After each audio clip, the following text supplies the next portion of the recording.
everybody. Welcome to the NA Bar Cart. So pumped today to be joined by Ian Blessing from All the Bitter and to talk about all things bitters and lots of things I don't know about yet that I'm excited to ask you about. So thanks so much for joining the show, Ian. Thanks for having me on. Yeah. For those of you who are not watching this, Ian and I are dressed exactly the same glasses, hat, same color shirt. We did not plan it. 100% exactly Yeah, identical. we are the Down best. to the round plastic frames and everything. Yeah, we're the best looking people on the internet. I wish I had the background that you have for all those sweet bottles. It's so this is a new addition. Carly, my wife and business partner, built us a sweet bar, like a proper bar. She got really into woodworking over the course of the pandemic and built us a deck outside and built some patio furniture and the table that I'm sitting at. Built some really cool things, including this really amazing bar. But we outgrew it. We had so many spirits that we needed more room. And so we got rid of the bar, and she just built these shelves behind us. And so now everything is open and displayed and kind of exactly what I wanted. That's so cool. Wow, she built a deck. Yeah, the whole That is two decks outside in our backyard and a bunch of patio furniture and chairs and tables and man. Like yeah. shelving is one thing. It's like, yeah, somebody could do that, but building a deck, that's amazing. Yeah, she got really into it. She's really good. Sweet. Okay. I have so many places I could start with you. We've never actually like talked in before this. Where are you from? Where do you live? We live in Chico, so Northern California, about an hour and a half north of Sacramento. Okay. So I went to school here for a couple years before dropping out. It was one of the four colleges that I dropped out of. I kept trying, but college just wasn't for me. And Carly is actually from here. So the two of us met in Napa, where we worked together as sommeliers at the French Laundry. And we had kids. I guess this is just, I'm going to launch into our story real quick. Yes. Bring it on. We had kids and quit drinking. So we went from professional wine salesmen to teetotalers when our firstborn was about 6 months old. And then the pandemic hit and everything closed down. We had quit drinking and we were living in Napa Valley. So there wasn't really much to do for us. There wasn't a lot for a 6-month-old to do. And it was the pandemic. And so everything was shut down. We couldn't see anybody. We couldn't hang out with anybody. And so we decided to move back home to where Carly's from, to Chico. Her mom's here. So we got some support from the grandparents, and the cost of living is obviously a little more reasonable than Napa Valley is. So we were able to buy a house and start a business and all that kind of stuff, which is great. So we're up here. Yeah, that's awesome. I always ask this question around like where you live, but like so in Chico, I'm not super familiar if that's how big that town is or what kind of bars, but like what's the sort of vibe of drinking? What's sort of the social stigma of not drinking? Maybe you guys, since you're out there, you've got a little bit of like some influence, but like if I walked into a random bar, kind of nice restaurant, like what would it be like if I was like, I want to drink, but I don't want alcohol in it, Yeah, there's not a lot up here. Chico is a heavy drinking town. It's a college town. Okay. Chico State was like, the number one or number two, party school at some point. It's a big drinking town. There's not a lot in the way of non-alcoholic options. I mean, most bars and restaurants will have, they usually have like St. Pauli Girl or Klaus Holler, maybe Heineken Zero. So everybody has like one NA beer option, but you're not going to find places with spirits. I take that back. There is a bar that has athletic, which is pretty cool. We discovered that recently. So we'll go in for lunch and grab like a Run Wild IPA, which is pretty cool. But not as forward thinking in terms of non-alcoholic beverages as maybe a larger city would be. Yeah, it's interesting because I feel like that is still kind of forward thinking.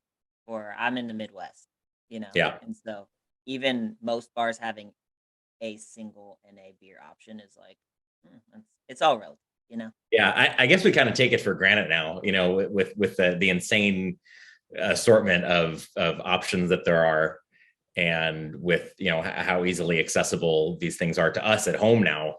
And we, especially those of us that are interested in this space and engaged in the space, I think we tend to think that it's bigger or more pervasive, than it really is. And most of the country still doesn't have any idea that these alternatives exist, which is pretty funny because a huge chunk of the population doesn't drink. There's like 30% of the country doesn't drink at all, and another 30% has one drink or less a week, which means more than half of the country has less than one drink a week, which is pretty wild. That's a staggering number of people. But most of them don't know that non-alcoholic whiskey, gin, tequila exists in the first place, or that there's any beer options beyond O'Doul's. Yeah, yeah, so true. Um, well, thanks to you and others like you, I feel like the brands in the space are getting just like cooler. Like like the quality is going up and they're just like they're cool brands. You know, you want to Yeah, follow people, you want to understand where it's coming from. It's why I do this. Joe, I get to talk to people like you and figure out how you built this business and like why and like people yeah, actually care about it. So it's a lot of fun because I feel like there's obviously a number of larger players, and there's plenty of money and investment and lots of years of experience for a lot of these folks that are in this space. But it's also kind of a space where you can be like a scrappy startup. You can say, hey, I want to do something, and you just do it because it's so new.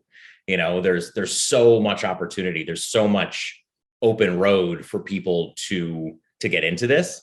We're nowhere near the point where we even need to be competitive with each mhm, other.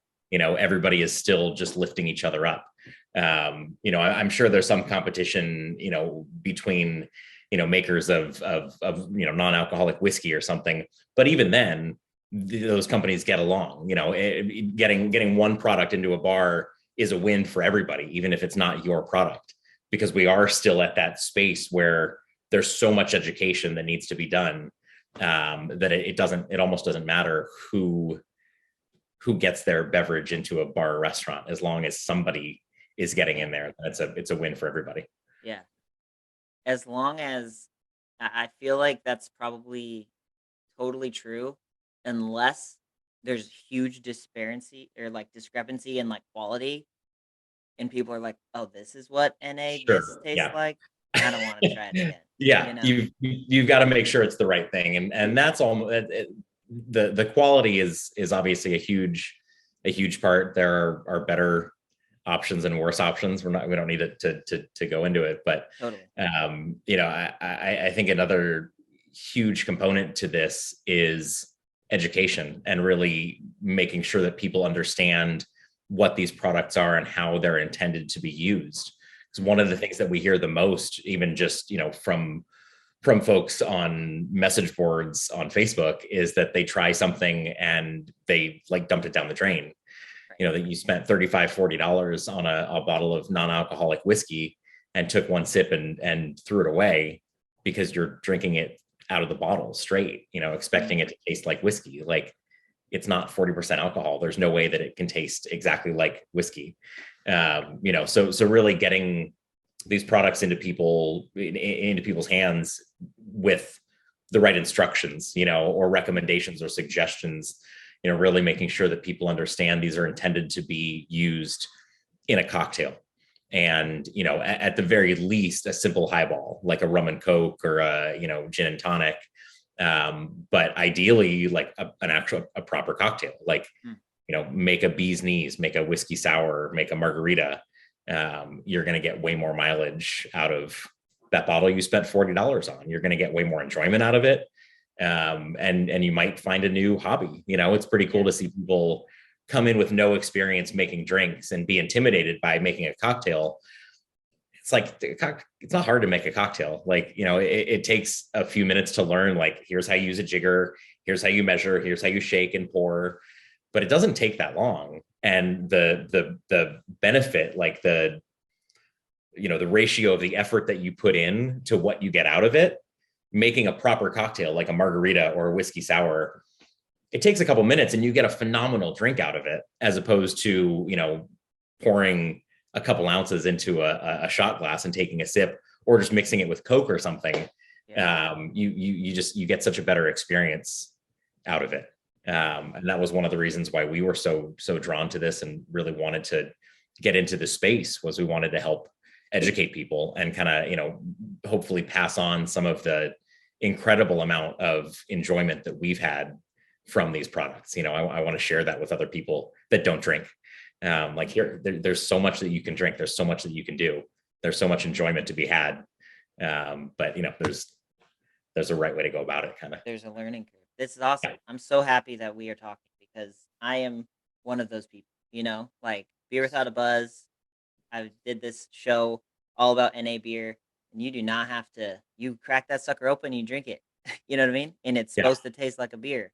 And they do, like they're really good. But um and I'm probably one who's been guilty of like, man, wines and spirits are just like they're far behind, you know? They're not as good as the beers, but it's Yeah. because I'm not drinking them the right way. I'm not doing the right thing. So, No, I mean, you're right. The beer is much easier to put in somebody's hand and have yeah, them have a better experience. Beer is much easier to replicate than spirits or wine are, because beer A has less alcohol to remove in the first place. You're removing 5 or 6% alcohol as opposed to 14 or 40. yeah, And beer has the benefit of being carbonated, of being flavored in any number of different ways with hops, malt, adjuncts, flavorings. You can hide the fact that it's missing alcohol in a number of different ways, as opposed to wine, which has nothing to hide behind. yeah, Red wine, you're serving it at room temperature. You're not mixing it with anything. You've removed 14, 50%, 15% alcohol from it. So wine is really, really tough, to get right, and really hard to put in somebody's hand without, having to like have a conversation and set expectations and tell somebody, hey, here's the thing, like, this is going to be pretty far from Cabernet. This is not the Meiomi Pinot Noir that you drink. You take a sip of a non-alcoholic red wine and it's pretty easy to be let down, I think. Beer is much more straightforward. You put it in their hands and they're like, yeah, that's an IPA. It might taste a little different than the alcoholic version, but it's pretty close.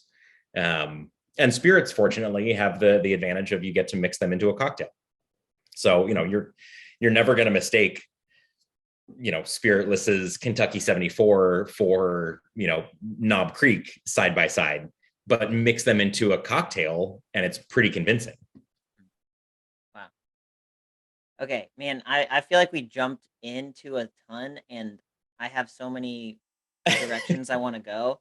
But give me the 101 on who you are and why we're talking and what this bitters product is, and like I feel like I didn't let you sort of like, for people who may not know who you are, like who is this guy and why is he talking about, oh, you dropped French Laundry already once, but it's like that I want to talk about that. So it's like, anyway, give me the quick version of like who you are, why you got into bitters, and we can go from there. And Yeah. also, I'm gathering in the background, I'm gathering a handful of things because I'm gonna make a drink, and you're gonna tell Cool. me how to use bitters in it. Cool. So I mentioned my wife and I met at the French Laundry. We both separately, myself in California and her in Boston, had been working in restaurants, for years, and both found wine. Kind of stumbled on the idea of studying wine and specializing in wine service in restaurants, which to both of us was appealing for a number of reasons. I think, not insignificant among them, the fact that you got to drink during the day, and that was part of your job, was that you get to wake up at 10 a.m. and go wine tasting. It's like I don't know if this is even true or not, or if it's just one of those things that people say, in that industry, that you taste better in the morning, which is maybe that justification to be like, yeah, I have a tasting tomorrow at 9 o'clock. And then you start your day, at 9 o'clock, and then you do, 4, 5, 6 different tastings throughout the day. So, the wine is fascinating. I loved studying wine. I loved tasting, serving wine. There's so much to it. There's so much history and nuance and complexity, and so much to learn, that it was fascinating, and it wrapped us up both, really, really quickly, beyond just the fact that you get to drink, and it's fun. There's a lot to it, and it was a really exciting, kind of career path to go down. But we decided that once we had our first kid, that alcohol wasn't in our plan anymore. We are not capable of moderating our drinking. And that was very apparent within, the first 6 months of having a newborn. It's like, this does not mesh. We can't keep doing this. So we both quit drinking at the same time together about 3 years ago. And then flash forward, pandemic hit. We had to kind of figure out what it is that we were going to do with our lives. During the pandemic, had a second baby, and decided we didn't want to work in restaurants anymore. We didn't want to work the hours, the late nights of restaurants with 2 kids. And we were trying to figure out what the heck we were going to do with our lives. And during that time, we had gotten super into non-alcoholic beverages. I think the first thing that we found was athletic, and had this really cool realization that we didn't have to give up the flavors and the ritual of these drinks that we loved so much. It's hard enough that you're giving up alcohol, when you quit drinking. Like, you've gotten so used to, unwinding with a glass of wine or a bottle of wine, at the end of a night, that it's tough enough to lose that. But to lose the flavor and the ritual and the connection and the storytelling and the learning that goes along, especially for people that were in that industry, the learning that goes along with it, the learning of the history of wines, the regions, learning about cocktails and spirits and the history of, these classic drinks. It was kind of a blow to lose all that. So it was really, wonderful to learn that right around that time, all of these products were coming to market, and that we got to keep that part of our lives. And so at some point decided that we wanted to get into this space as a business, and we weren't really sure what it is that we wanted to do, until we, kind of looked up basically at our bar one day and thought, oh my God, there are hundreds of options of spirits. You can make every single cocktail in the world. Essentially, you can make nearly everything with what's available. But the one thing that really felt like it was missing, or underrepresented at least, was cocktail bitters. There were very few brands of non-alcoholic, alcohol-free cocktail bitters on the market. And nothing that really felt like it fit exactly within the flavor profiles of classic bitters. So things like Angostura, Peychaud's, and Reagan's orange bitters, which is what you're going to find in 99% of cocktail recipes. They're going to call for one of those. And so we really wanted to kind of take the approach of say Lyre's or Spiritless or Monday, that's looking to replicate traditional spirits. We wanted to replicate traditional cocktail bitters flavors, but completely without alcohol. And really, provide the fully alcohol-free option for folks that aren't comfortable using alcoholic bitters in their cocktails. Everybody has their own tolerance, and using 2 or 3 dashes of bitters in a drink does not make that drink alcoholic. It's going to stay at the level of around 0.5% alcohol, depending on how much you use and how large the drink is. There's a number of factors that go into that. But there are plenty of people that, to be fair, don't want to put 45% hard liquor in their non-alcoholic cocktail. And so they don't use bitters. They just omit them, which is a shame, because bitters add a ton to your drink. There are cocktail recipes that you can't make without bitters. It's a key ingredient in a number of cocktails. So we really wanted to be able to provide kind of that option for people, both at home and to bars and restaurants that are adding these programs to their menu. That's awesome. I was wondering, as you were talking, like, the side of like the social and kind of the like occasion type of vibe for drinking is something that is like why I'm passionate about this as well. It's like there's an occasion for a nice cocktail. There's an occasion for like a beer. There's an occasion for a glass of wine, you know, and like I love that that's all starting to happen. What I don't have is the level of like depth of understanding of the whole like history of it all, especially with wine. Like, how did you balance um I guess my real question is like, do you miss it? Like, if you're that deep into wine, specifically wine, um, like, do you miss both maybe some of the drinking of the wine, but like, I don't know. Like, when I think of real fancy wine people, sommeliers and stuff, you watch the documentaries, I'm like so fascinated. I love it. You're like tasting notes, and you know this guy drinks this thing, and he knows it's from this specific region of in this specific year, and like you can't do that with the stuff on the market, and that's NA right now. You know, Yeah, like it's not the same. Yeah. how do you balance that? How do you like get as geeky or get as much fulfillment, I guess, out of it? I don't know if that question makes sense, but that's like my first place where I went. It was like, Yeah, I no, it I totally miss does. that. And I would be lying if I said I didn't miss it. I absolutely do miss that world, that culture, that community. I miss selling wine. I miss tasting. I miss learning about it. I miss sharing it. I miss all of it. But you know, you find it in different ways. You know, back when I was working with wine, I didn't focus nearly as much on cocktails. You know, I liked cocktails. I drank cocktails. I loved spirits. I loved learning about spirits, but most of my time was spent, you know, studying and tasting wine. So I've, you know, really enjoyed now going back through old cocktail books and cocktail recipes and learning the history of these classic cocktails and where they were invented, where, you know, variations happened over the years. Mhm. You know, it's been really fun to kind of dive back into the cocktail part of the culture, which is pretty fun. And all that stuff is still relevant. You know, you're sure you're not making the cocktail with the same ingredients that, you know, it was created with, because you're using 0% spirits, but it's still super fun to learn and to research and study, you know, kind of all of that history, and to really get more into the creation of cocktails and the flavor profiles and the components of the components of a satisfying cocktail, and what makes a cocktail balanced, what makes it taste good, and really getting to play with recipes and tweak recipes, which is something that I never really got to do. You know, I spent plenty of time behind bars, either managing bars or bartending. Or in But jail, it sounded like yeah, both. behind bars. Uh, well, both.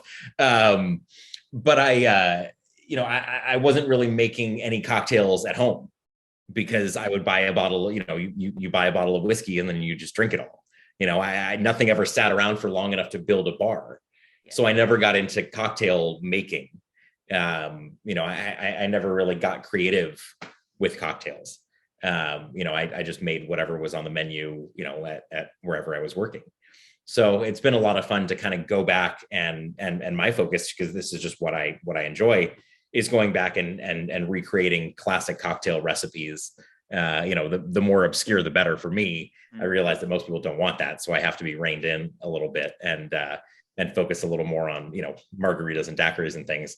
But it's been really fun to kind of go back and pull up old cocktail recipes and see if I can make it, you know, translate it into something non-alcoholic, knowing that it might not be, it's probably not going to be exactly the same, but can I make it something enjoyable that, you know, still at least fits into kind of the spirit of the original drink.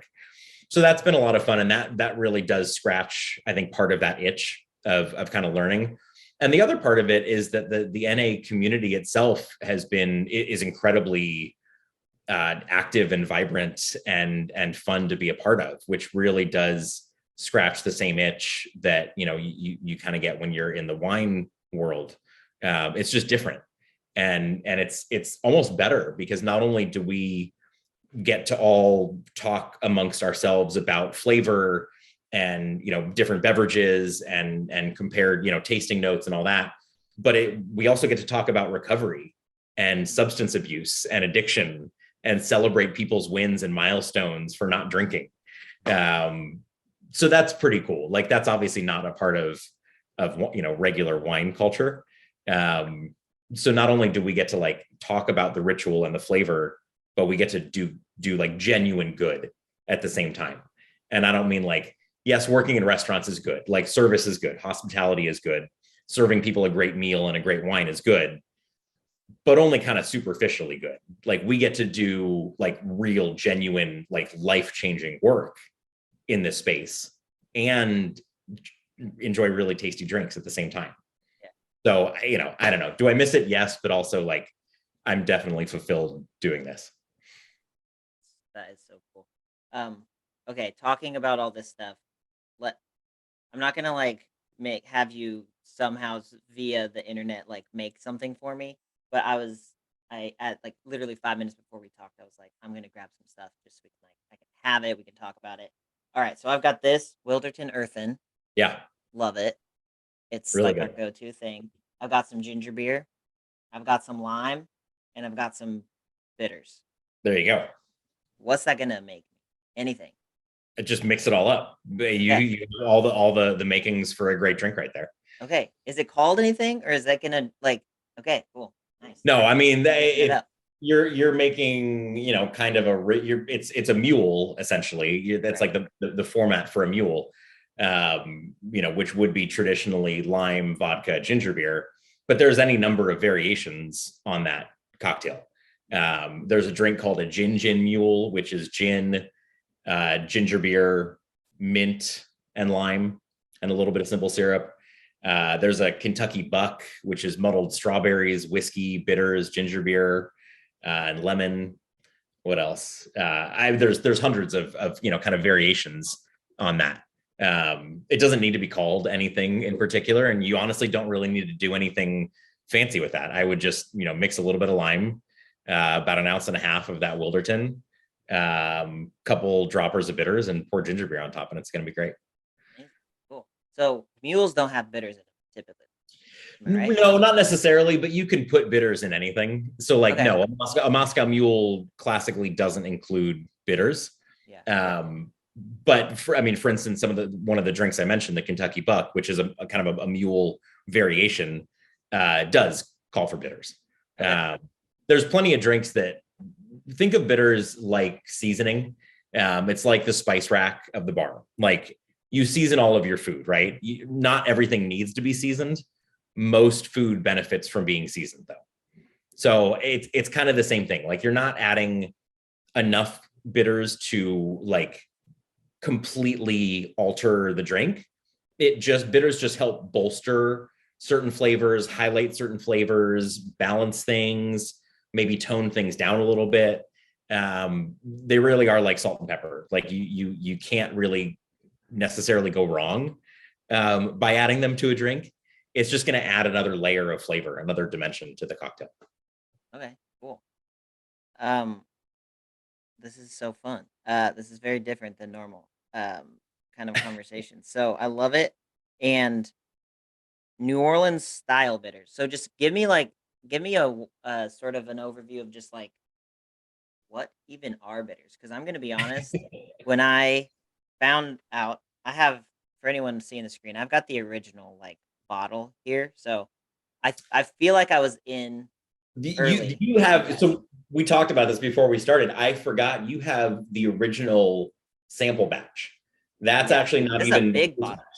yes, correct. But that was so we made a batch at home in Okay. 5-gallon containers, Okay. that we made, and very sanitary. It's safe, Totally. and we made it the exact same way I've as already we make gone through the our other two and I'm still alive. Yeah. we make it the same way that we make our commercial product now.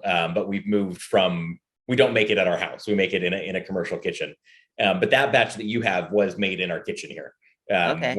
where I'm sitting. So that was the original batch. I think we made about 300 bottles total, of Oh my that kind of. gosh. It was basically our way of testing what we had done over the course of a year, which was make really, really, really small, R&D size batches. We were making 12 ounces at a time, while we tested the recipe. That was the first time that we made 5 gallons to kind of actually test the whole process out before we scaled up into 55-gallon drums, which is what Yeah. we're doing. Well, I feel honored to be one of 300 that, or 3 of 300, however many I had, and I also feel like so cool. I was hip to you guys before the rest of the world, and now you're making me the go-to guru for all things NA drinks. So this is awesome. It felt right. Beer Without a Buzz was one of the first things that I started reading when we quit drinking, when we got into NA beer. It was one of the first sites that I found, so it felt right. That's amazing. Thank you. Thank you for saying that, even if it's not true. I believe you, but even if you're lying, it makes me feel good. Okay, sweet. Well, we're basically done, and I finally have something to drink while we're talking. But thank you for that. Yeah, of course. So let me go back. You asked what bitters are. Bitters are essentially a infusion of botanicals usually in a high proof spirit. So you typically take, like Everclear or like overproof rum. So you're looking for something that's like 60, 70, 80% alcohol by volume. I had no idea. Sorry to interrupt you, but I've had I wasn't huge into cocktails, but I've had tons of cocktails, and I have friends who are really into whiskey. We have bitters because we're making old fashions and stuff. And I didn't even know they were alcoholic, to be honest. Is that normal? Is that an understanding in the market? Do people know that, or is that a common sort of misconception? No, I mean, I'm making this up, but it feels like it's about 50-50 where people know that they're alcoholic or not. Bitters are weird because they're considered, I think this might even be like how the government classifies them, but I could be making this up. They're considered non-potable, meaning you're not supposed to drink them. Yeah. You're not supposed to just drink them. The government doesn't think that you're going to just open the top and drink them, or pour a few ounces into a glass, which doesn't mean that you can't. You can absolutely pop the little top off a bottle of Angostura and drink 4 ounces of Angostura, which gets you just as drunk as drinking 4 ounces of whiskey, if not more, because it's like 45% alcohol. So bitters are all made with alcohol, but they're sold in grocery stores. They're sold next to mixers. They're sold kind of adjacent but separate to the spirits because they're considered seasoning, essentially. They're considered seasoning for your drinks. You're not supposed to just drink it straight to get drunk. So it's a common misconception that bitters are non-alcoholic. But the standard way to make bitters, the traditional way to make bitters, is a high proof spirit and any number of flavoring agents. So usually some combination of bitter roots, usually gentian root, quassia bark, cinchona bark, any of hundreds of herbs and roots that are super bitter, plus whatever you want to flavor it with. So for example, Angostura, which is the bitter that you're going to find everywhere. If you're making an old fashioned or a Manhattan, that's probably what you're using.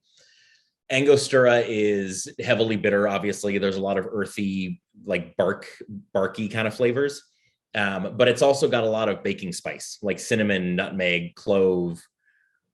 So that's Angostura's flavoring. Peychaud's, which is the really bright red bitter, like the bright, like fake cherry red color, which is what our New Orleans bitter is inspired by, is more of an anise flavor profile. So it's got a little bit more bright red fruit. It's very heavily anise, and so it tastes like licorice, smells like licorice. And then the flavor profile is much lighter, for instance, than Angostura. You get into orange bitters, and they're flavored obviously with orange peel plus any number of spices or herbs or whatever other components that the producer wants to throw in there. But you'll find chocolate bitters, coffee bitters, lavender bitters, anything. There's no definition. There's no restriction for what you can and can't put in bitters. Like gin is always, not always, but gin is typically, juniper based plus whatever other kind of flavorings you want to put in there. Bitters are kind of similar, where there's no definition There's no requirement. It's not like you have to use, 50% corn. It's not like whiskey or beer that have legal requirements. Yeah. It's not tequila, that has to be made from blue agave. You can make it with whatever you want. And it can be a little confusing because there are products labeled bitters that aren't even necessarily bitter. They're using the term bitter kind of loosely. And what they've really made is a flavor extract that's intended to be used like bitters in drinks, as opposed to vanilla extract that's more used for baking. They're products that are made intended to be used a few dashes at a time in a cocktail or in a drink. But the process is pretty straightforward, which honestly is one of the reasons why we got into bitters, because we don't have a ton of money. We're a small, scrappy startup. It's two of us, and we're making the product ourselves. Don't have a big vineyard or a big no, facility. Yeah. No, we don't have a team of food scientists. We don't have a ton of money. We don't have any of that kind of stuff. So, when we realized we wanted to make something, it was like, well, we're not brewing beer, we're not making wine, and we're not making a spirit, because that all takes way more, money than we have. Bitters are pretty straightforward. You take whatever your flavorings are and you throw them in alcohol, or in our case, we use a combination of glycerin, water, and a little bit of apple cider vinegar. And then you let it sit for 2 months or however long it takes. It could be anywhere from 4 weeks to 12 weeks. You let it sit and essentially brew just like you would brew tea or coffee, without any heat, but you just let it brew for however long. And then you take all the herbs out and you filter it, and that's it. There you go. All the secret sauce there. Yeah. It's pretty straightforward. Like, I'm not giving anything away. Like, you could just Google, how do you make bitters, and you'll find a ton of like DIY guides on how to make bitters. Like, you can make them at home. It requires a ton of, really specific ingredients to make certain flavor profiles. But like I said, you could make anything you want. So, if you had at home cinnamon, nutmeg, clove, and orange peel, all you'd have to do is order some gentian root from any number of, purveyors online, and some either, hard alcohol or glycerin and water, and throw it in a jar and let it sit for a while and see what happens. Wow. I'm learning so much. This is awesome. I don't want to keep you forever, but I'm curious, and maybe you can just. I'm going to ask you a few questions. You can kind of get there however you want to get there. My first question kind of goes back to deciding to stop drinking. Like, was that how hard of a decision was that, or was that kind of like, we've got kids. I've got 2 young kids as well, and so I feel like all the parents out there kind of get like, oh, if you can't sleep, that's hard, or if you have a headache, that's super hard. So I'm curious, like, just as another sort of dad, like, is how difficult was that? And then on the flip side, you're super into or not on the flip side, but kind of continuing from there, you're super into the beverages itself. How big of a learning curve was like the business side of things? And how's that been for you, like growing a business? And I've kind of watched from it what I think was pretty much the beginning, and it seems like it's going pretty strong. So I just love to hear about that, and we can end with like, where are you hoping? What's in the future? Where are you hoping to take this, and like how's the business side of things kind of going? Yeah. I mean, so quitting drinking was tough. We had tried to quit drinking a handful of times. I think for anybody with a drinking problem, quitting drinking is hard. The first step is you don't want to admit that you have a problem.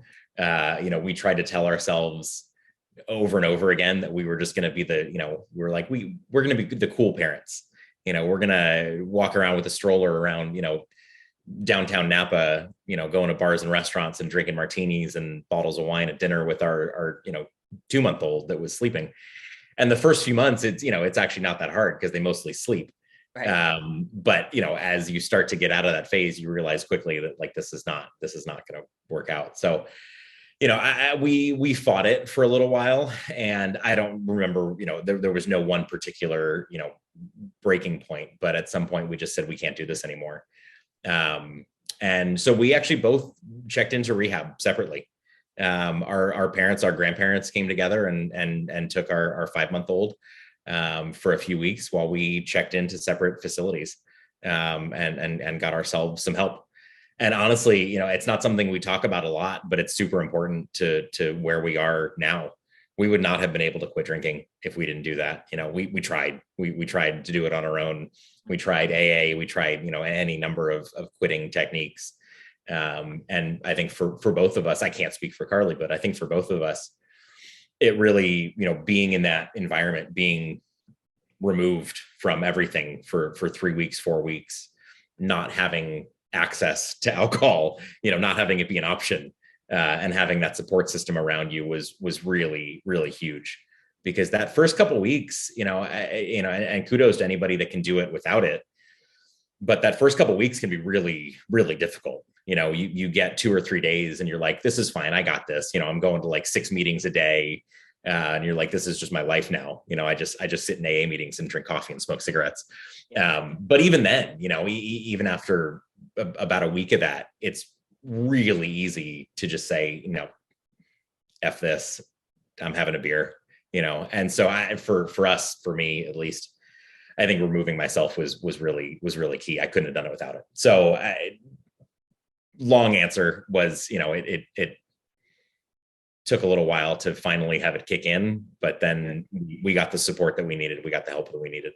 And we're super, super grateful to be able to have that. Yeah. Sorry, I really want to hear the rest of everything you're saying as well, but did you have any sort of break in between? All right, I've sort of like quote unquote successfully stopped drinking, I'm back in the real world, before you kind of got into NA spirits and wines and beers and stuff? Like, was that, I know that I've seen some stuff online, like with you, in the chats as well, and I've had a lot of the same conversations of like, for recovery, like two sides of this coin of like having things that could trigger you or taste really similar to what you used to love. And I don't know, we don't have to get into that, like your take on that, if you don't want to necessarily, but did you have a gap there, and what was the process of like coming back into sort of that same world that was obviously such a huge part of your life? Yeah. No, it's something I love talking about, honestly. So our timeline was about 6 months, but that was really just because that's when we discovered non-alcoholic beers. I was on my phone. I was probably on Instagram, and an ad for Athletic popped up. And my first thought was, holy crap, I can have an IPA again. And of course, ordered it right away. And it came, a couple days later, and I cracked open a can and was like, this is amazing. And just went down the rabbit hole, super, super quickly. I'm very obsessive. So as soon as I realized that this existed, I was like, pretty much spending all of my time, and it was pandemic, so we weren't working anyway. I was like, spent all my time just like researching and learning as much as I could about what was on the market. But, there's obviously these things can be triggering to people in recovery. And it's absolutely a personal decision, and it's only something that the individual can decide if this is going to be right for them or not. But I would absolutely encourage anybody that's in recovery, that's considering alternatives like this, to just think about it from your own, like, especially, and I don't want a blanket statement, everybody is different, not every group is like this, but AA in general seems to be fairly anti non-alcoholic beverage. And it feels kind of fear-based to me. Like, there were some stories from people that know somebody that was in recovery for 20 years and had a O'Doul's and was then dead a week later. And that's like what keeps getting repeated over and over again. And it's this fear-mongering idea where then people aren't thinking for themselves, and they just start repeating, don't drink non-alcoholic beer, non-alcoholic beers for non-alcoholics. Like, the number of times that I've heard that, like, I'm going to punch you in the face if you tell me non-alcoholic beers for non-alcoholics. Like, it's so obnoxious to me. So I'm sorry, I don't mean to get all off the rails, but I see NA beverages as such a huge tool for recovery, only if it's okay with you. Like if you think about it, we can all think for ourselves. Everybody has the capacity to think, okay, if I tasted something that wasn't alcoholic and I knew wasn't going to get me drunk, but it tasted like beer, does that seem like a bad idea to me? Without all of the input and all the external influences of anybody else trying to tell you differently, think about it for yourself. Does that sound like it would be triggering? If the answer is yes, then don't. No problem. If the answer is no or maybe, give it a shot. There's no reason. You take one sip of a Heineken Zero and you'll know right away.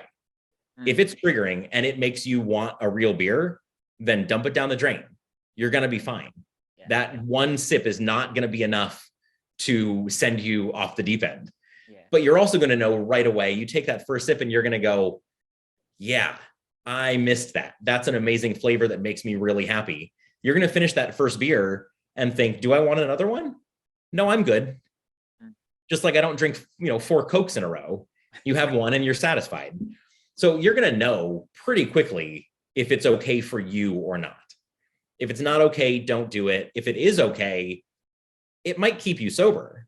Like there's such a huge opportunity, I think, being wasted almost in the recovery community by continuing to say that non-alcoholic beer is for non-alcoholics and giving so much negative attention to it, to the point of like telling people that they can't come to meetings, like telling people that they can't associate with this group if they drink non-alcoholic beer. Like there's no reason for that. I don't know. Yeah. It's a hot issue for me. I really appreciate your take on it. Like and I can see exactly where you're coming from. I lean more that direction that you're saying as well. Just like, I do agree that it's a personal thing, and for some people, the taste of beer is gonna be really bad, probably. But I would guess, you're probably right. It's like the majority of people. And I mean, even just hearing all the stories, like it's saved people's lives. Like NA drinks have saved people's lives for sure. It keeps me sober. 100% non-alcoholic drinks help keep me sober.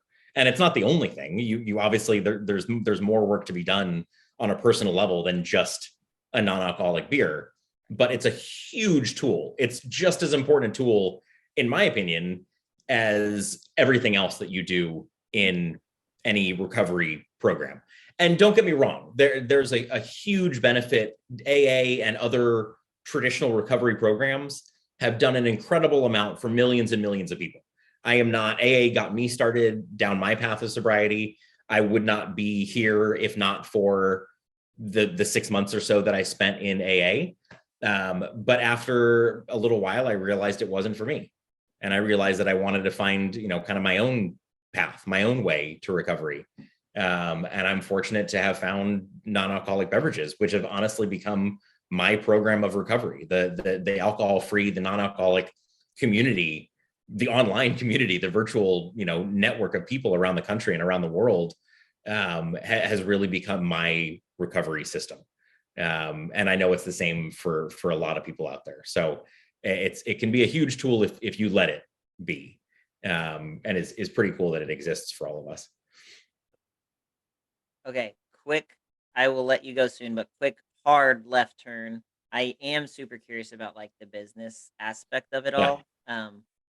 I think a lot of people who are early adopters of a lot of these like brands care about that too, because it's like you get to try something that just came out, and then you get to like grow with it while this brand grows, and like as it has new additions and new versions, and you get to see it in your favorite new store for the first time. Like it's fun. So just I'll let that be the launching point of just like talk to me about what it was like to start a business and like how that has gone and sort of where you're hoping to go with it. Yeah, it's been a huge learning curve.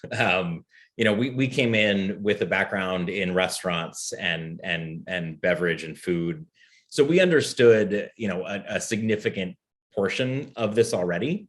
We understood flavor, obviously, so we were able to develop the flavor profiles and the recipes for these ourselves. We didn't do any. We didn't hire consultants. We didn't hire anybody to make it for us. We were able to do all that ourselves. um, it obviously helped that we had that experience in beverage and flavor. And it really helped that we had experience in restaurants, in buying beer and wine and spirits for restaurants, because we already understood the basics of distribution and sales, and how to communicate, how to talk to buyers in bars and restaurants. But everything else is new. We had no idea what we were doing when we started. We still don't have any idea what we're doing. We learn as we go every single day.